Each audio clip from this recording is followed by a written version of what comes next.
audio, so. All right, let's go ahead and spin the wheel.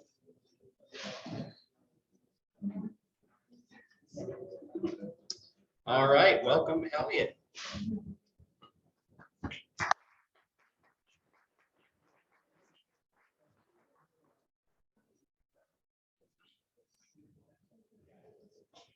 Ugh, I have no clue how I'm gonna do all of this.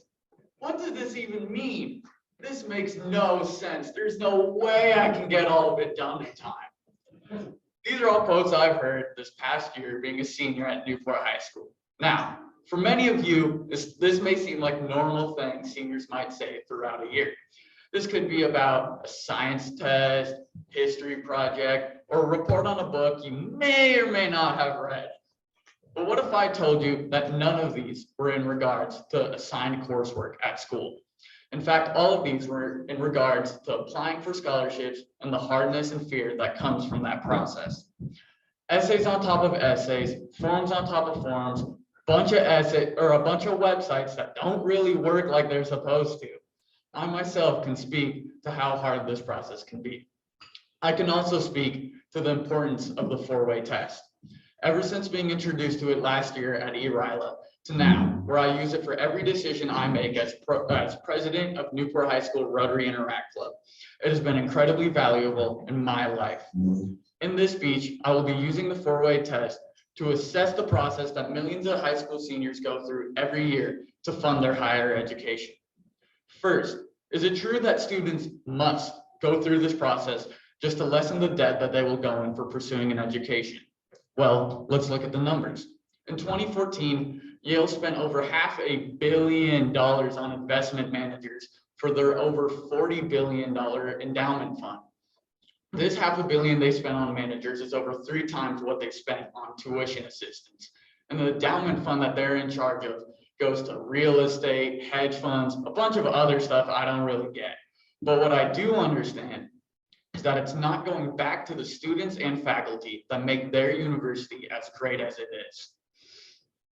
This fact rings true for colleges across the nation, and it is because of this fact that I say no, it is not necessary that we students must rack up mountains of debt to attend these universities. We as students do not have to work night shifts. We do not have to create GoFundMes, and we do not have to give speeches regarding the absurdity of this process just to survive the absurdity of this process. Second, is it fair to all concerned? Well, let me tell a story. I recently attended a Scholars Recognition Day at University of Oregon. I've already decided I'm going to go there, but it's kind of nice to just feel wanted. One of the things they touted in this sales pitch, which what it really was, is a recent $1 billion donation Phil and Penny Knight has given to the university to build big new science centers. This is cool, but nearly in the same breath, they told me if I work really hard, stay in the worst dorm, and eat the worst food, I might be able to pay for my college. It is also no secret that these universities spend millions upon millions of dollars on their athletic facilities. Now, I love going to sports games as much as anyone. My Instagram will prove that. And I'm not going to deny that they're tons and tons of fun. But at some point, you have to look around a packed Autzen or Research Stadium and think, man, sure is a lot of money in here. Would it be nice if Uncle Phil gave me a scholarship? Obviously, but that's not going to happen.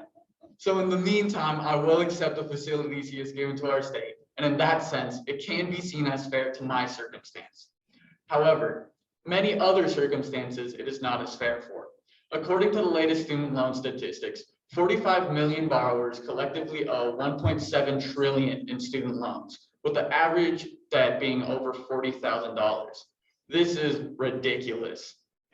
Going back to that science center I mentioned earlier, I knew nothing about it, and I'm pretty plugged into the University of Oregon, happenings.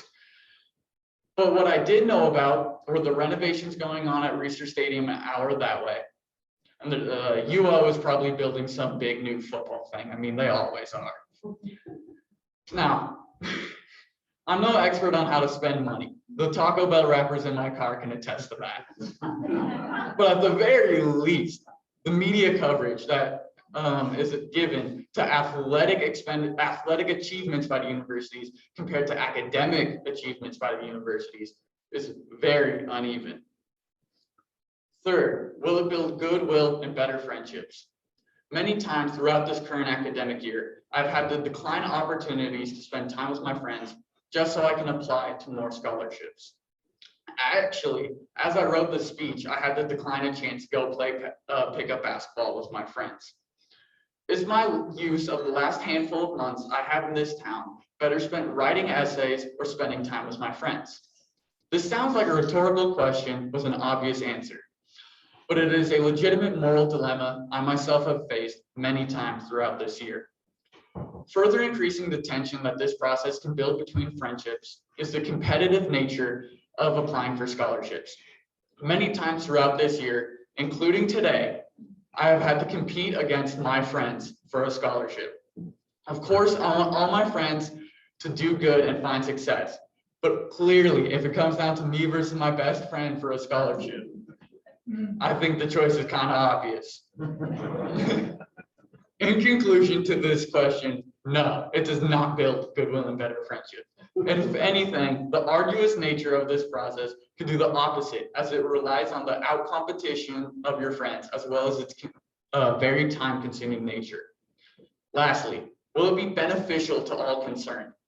Now, I'm sure that colleges and universities would say that they've benefited from the over $80 billion a year they receive in tuition and fees, as well as the extra few $100s they've received from me in football tickets.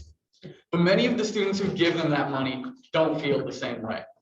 I'm by no means doubting the value of a college education, but at such incredible costs, it is no wonder why many people are questioning whether going to college is worth it.